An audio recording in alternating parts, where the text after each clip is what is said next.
Bueno, estimados alumnos, corto el video. Con la anterior exposición, nosotros ya tenemos terminado el punto 1 de la unidad 3. Sí, vamos a empezar el punto 2 de esta unidad 3, que nos habla de clases de derechos subjetivos, potestades, derechos personalísimos, derechos patrimoniales, su subdivisión, caracterización de cada uno de ellos, clasificación de las relaciones jurídicas. Bueno, ya hemos trabajado nosotros estos derechos subjetivos, ya les he planteado la diferencia en cuanto al Código Civil y el Código Civil Comercial, de los derechos subjetivos individuales y los derechos subjetivos de incidencia colectiva o intereses difusos, ¿sí? Ya los hemos caracterizado más o menos. Nosotros ahora vamos a empezar a hablar de estas potestades. Hay diferentes autores que nos definen estas potestades. Yo les voy a pasar y les voy a buscar específicamente la página donde yo las he encontrado. Nos dice que las potestades en realidad son aquellos derechos subjetivos que van a pertenecer a determinados o en determinadas circunstancias van a poder ser ejercidos por determinados sujetos y son únicamente aplicables a esas situaciones. Lo que nos refiere ese autor, que es Santos y Fuentes, es que las potestades tienen que ver con la posibilidad del ejercicio de derechos subjetivos en las relaciones de familia. Por ejemplo, la potestad que tiene el padre de educar a sus hijos. ¿Por qué es una potestad y no un derecho? Porque es atribuido al padre o a la madre. Bueno, en estos casos, padre lo tomamos padre y madre, al progenitor, para ser más exactos, los progenitores van a tener este derecho subjetivo que está calificado y solamente se ejerce en determinadas situaciones y con determinados límites, ¿sí? ¿Por qué? Porque vamos a ver que nosotros los derechos subjetivos tienen un ejercicio absoluto, ¿sí? En cambio, las potestades van a ser en determinadas circunstancias y con determinados límites, ¿sí? De todas maneras, las potestades y el poder de corrección de los padres sobre los hijos lo van a trabajar en familia. Ese es el único ejemplo que yo he encontrado dentro de lo que son potestades. Agradecería que si alguno más de ustedes pudiera encontrar otra definición. Bien, dentro de los derechos subjetivos nosotros vamos a encontrar o van a encontrar en Jan Vías que los derechos subjetivos se van a dividir en derechos políticos y derechos civiles. Los derechos políticos son aquellos que existen a los efectos de ser elegido o poder elegir autoridades, y los derechos civiles o derechos privados son aquellos que se ejercen dentro del marco del derecho civil. Y ahí es donde nosotros vamos a encontrar derechos que son personalísimos y derechos que son patrimoniales. Hay otras clasificaciones que nos dividen en los derechos patrimoniales y los derechos extrapatrimoniales. Y entre los extrapatrimoniales tenemos los personalísimos y los derechos de familia, ¿sí? Y dentro de los derechos patrimoniales vamos a tener los derechos reales, los derechos personales y los derechos intelectuales. Los derechos reales son aquellas prerrogativas jurídicas que va a tener el sujeto con una cosa.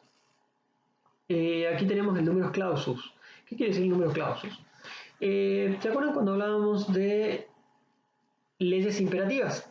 Que eran solo creadas por el Estado y que los particulares no teníamos injerencia, es decir, nos limitaba a nosotros la posibilidad de extender. Bien, ahí es donde aparecen estos derechos reales, ¿sí? Los derechos reales ustedes los van a encontrar en sus códigos civiles y comerciales. El numerus clausus quiere decir que solamente existen estos derechos reales. Para que nosotros tengamos, y ustedes vayan haciendo cuadrito, los derechos reales, académicamente o de manera científica, nosotros los dividimos en tres. La subclasificación de los derechos reales. Bueno, lo hago yo por un criterio práctico que nos ayuda luego al momento de determinar la posibilidad de su transmisión por causa de muerte. Estos derechos reales podemos dividirlos en derechos que tienen un aprovechamiento individual, es decir, el mismo sujeto que es titular de ese bien, que tiene la propiedad de ese bien, va a tener el uso y el goce. Ahí nosotros vamos a encontrar el dominio, condominio, la propiedad horizontal, etcétera. No se los voy a nombrar a todos para que podamos nosotros avanzar un poquito más rápido en este encuentro. Después nosotros vamos a tener derechos que son de goce no del propietario, sino que implica un desmembramiento del derecho real. Y aquí vamos a encontrar que el titular es un sujeto y quien ejerce o quien tiene el uso y el goce es otro, diferente. Y aquí encontramos el usufructo, el uso y la habitación, la propiedad forestal. También nosotros vamos a encontrar dentro de los derechos reales de garantía. Y ahí tenemos la prenda y la hipoteca. Esto es bastante importante y es pregunta de examen para que ustedes lo puedan, digamos, esquematizar de alguna manera, y es mucho más dinámico y práctico hacerlo de esta manera teniendo en cuenta esta subclasificación dentro de los derechos reales, porque también les va a servir cuando nosotros vemos el fallecimiento y la posibilidad que existe para la transmisión de estos derechos reales. Bien, en cuanto a los derechos luego tenemos los derechos intelectuales.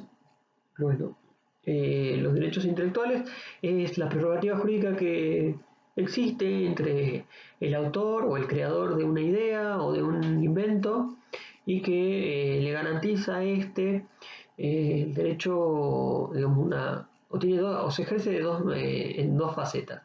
Una faceta moral, que es el reconocimiento de esta invención al sujeto, y la posibilidad de una faceta económica o una faceta patrimonial, donde le atribuye la posibilidad de la explotación económica de ese derecho. Luego nosotros tenemos los derechos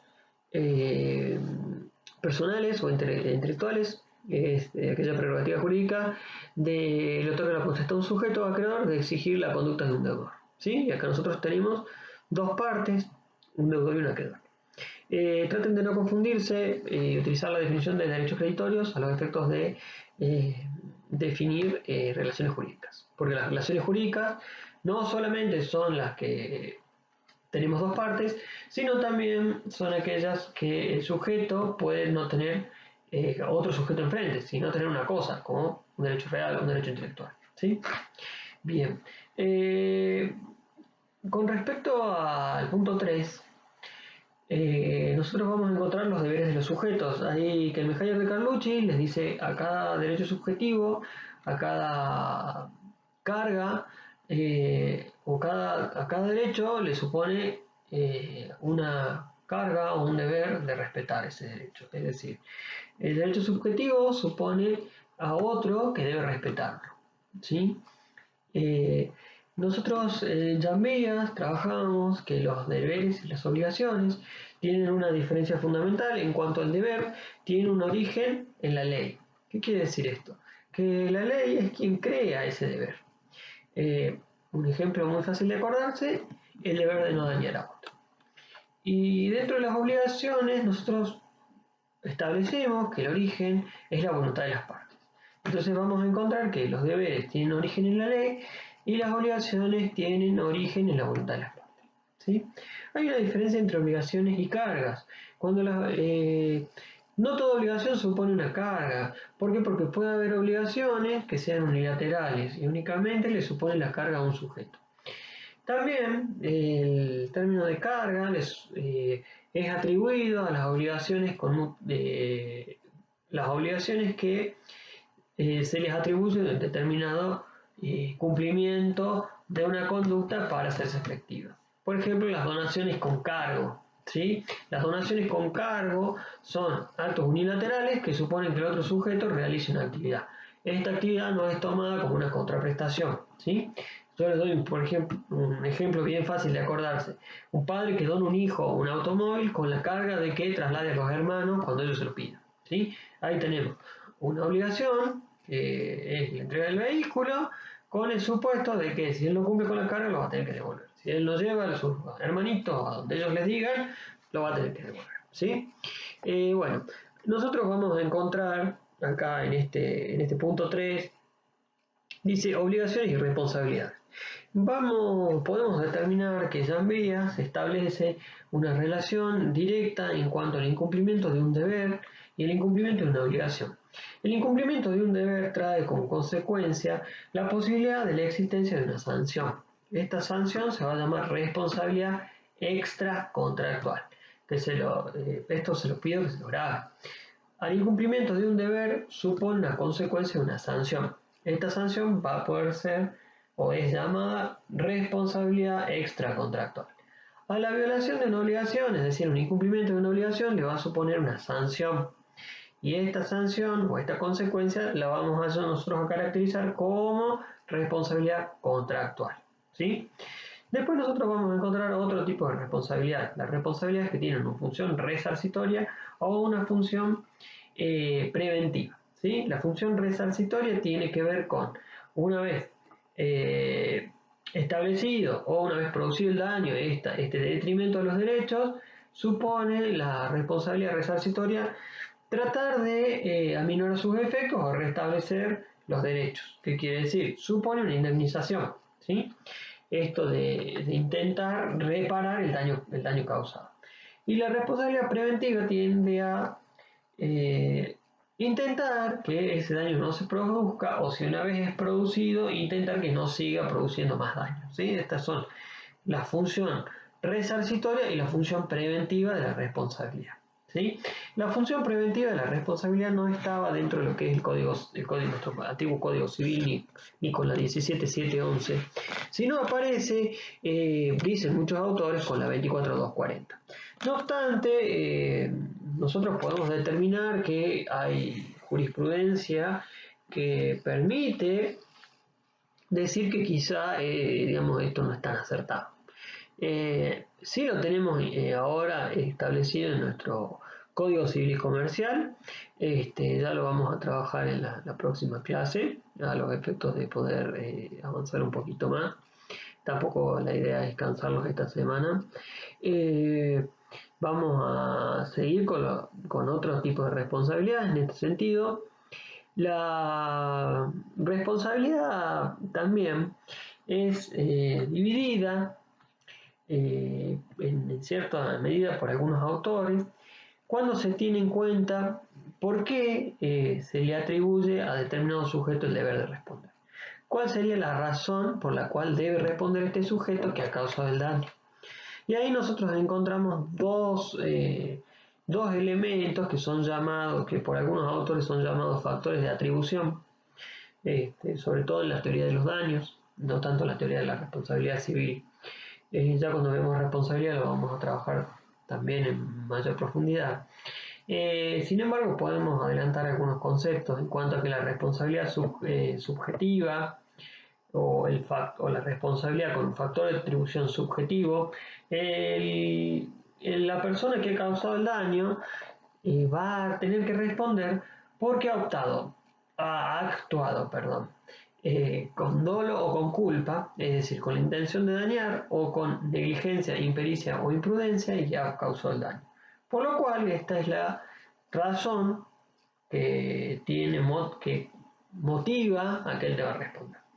En cuanto a la responsabilidad objetiva, por el otro lado, establece que en realidad va a tener que responder este sujeto porque la ley ha establecido que hay un hecho en el cual se le atribuye a él la obligación de responder.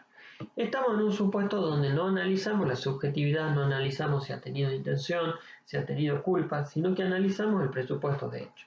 ¿Existe el presupuesto de hecho? Debe responder. En este caso nosotros vamos a tener en cuenta la figura establecida por la ley. ¿De qué estamos hablando? Un ejemplo bien fácil de acordarse. El dueño de la cosa riesgosa. Una cosa riesgosa, aquella que es susceptible de producir un riesgo o trae un riesgo a la sociedad. El auto en movimiento es una cosa riesgosa. Nuestro Código Civil Comercial dice que los dueños de las cosas riesgosas deben responder. ¿Sí? No importa si actuaron. Él es el dueño. Si es el titular registral del vehículo, va a tener que responder. Otro supuesto es la cosa viciosa. La cosa viciosa es aquella que no sirve para su destino o no sirve para lo que fue creado. Un ejemplo fácil que pueden tener en la casa. Una escalera que tiene un peldaño flojo.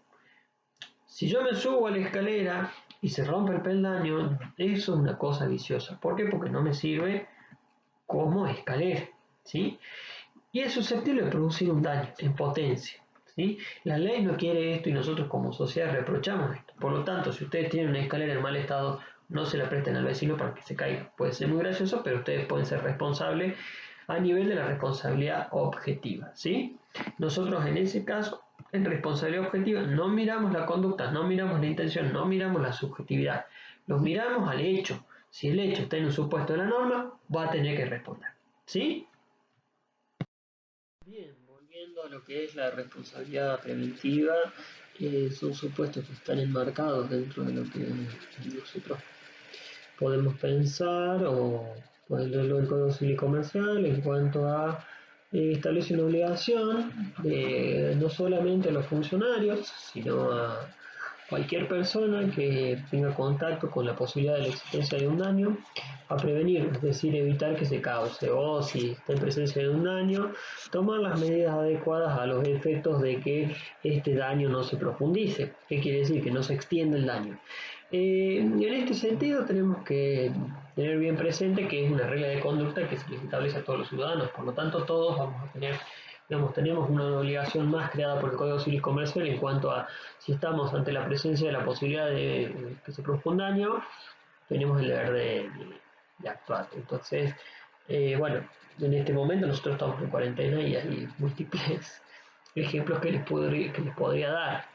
Ejemplos bien fáciles de acordarse, si nosotros vemos que una persona invidente está por cruzar la calle y sería una posibilidad donde podemos tener la presencia de un daño. Entonces, nuestro, digamos, Código Civil y Comercial reprocha que nuestra conducta no sea acorde a la regla de prevenir ese daño. Bueno, en ese sentido nosotros hemos llegado más o menos a la mitad de esta tercera unidad. Vamos a seguir trabajando esta semana. Yo les voy a ir mandando, no es mucho el material porque ya lo tienen. Sí, voy a tratar de digitalizarles esta parte del libro que es Magia de Carlucci, el manual de derecho privado, que les he estado pasando las copias a los efectos que tengan por ahí un poquito más desarrollado el tema de los derechos individuales y los derechos de ciencia colectiva. Sin embargo, hay muchos artículos en internet que pueden consultar, obviamente, de voces autorizadas y no de monografías.com y el Rincón del Vago, que no, pido que no lo lean. Y bueno, les dejo mis saludos. Cualquier consulta saben que pueden utilizar el mail. Por el momento Ateva no me ha dado respuesta en cuanto a la habilitación del aula virtual para que yo les pueda ir pasando el material. Yo voy a esperar hasta el jueves, seguramente miércoles o jueves, y en caso de que no tengamos el aula virtual habilitada para utilizar esa herramienta o esa plataforma, voy a habilitar el Classroom para trabajar con algunas otras cositas que podemos llegar a armar para que ustedes tengan un poquito o algunos elementos y herramientas de autoevaluación para saber cómo van trabajando. Yo de todas maneras ya les estoy preparando un práctico que va a involucrar que en realidad es un práctico de repaso a los efectos de que ustedes puedan sentarse sin el libro, con el programa y responder un par de preguntas. Y ese es, digamos, un test individual que pueden hacer en casa para ir trabajando lo que es la autoevaluación. ¿Por qué? Porque no, en la instancia de clase yo hacía una evaluación a los efectos de ver cómo va el progreso en el estudio, y les preguntaba y los mantenía, digamos, un poquito a raya con las preguntas para saber cómo estaban yendo con la materia. Eso lo vamos a hacer a través de un práctico, seguramente lo vamos a implementar con otra plataforma, ya sea con Ateo o Classroom, para que ustedes puedan contarme a mí cómo van, cuáles son las dudas y bueno, En ese sentido, ya lo saben, cualquier consulta en el mail, utilícenlo, es nuestro medio de contacto por el momento. Y bueno, les dejo un saludo y bueno, es agradable compartir con ustedes esta materia.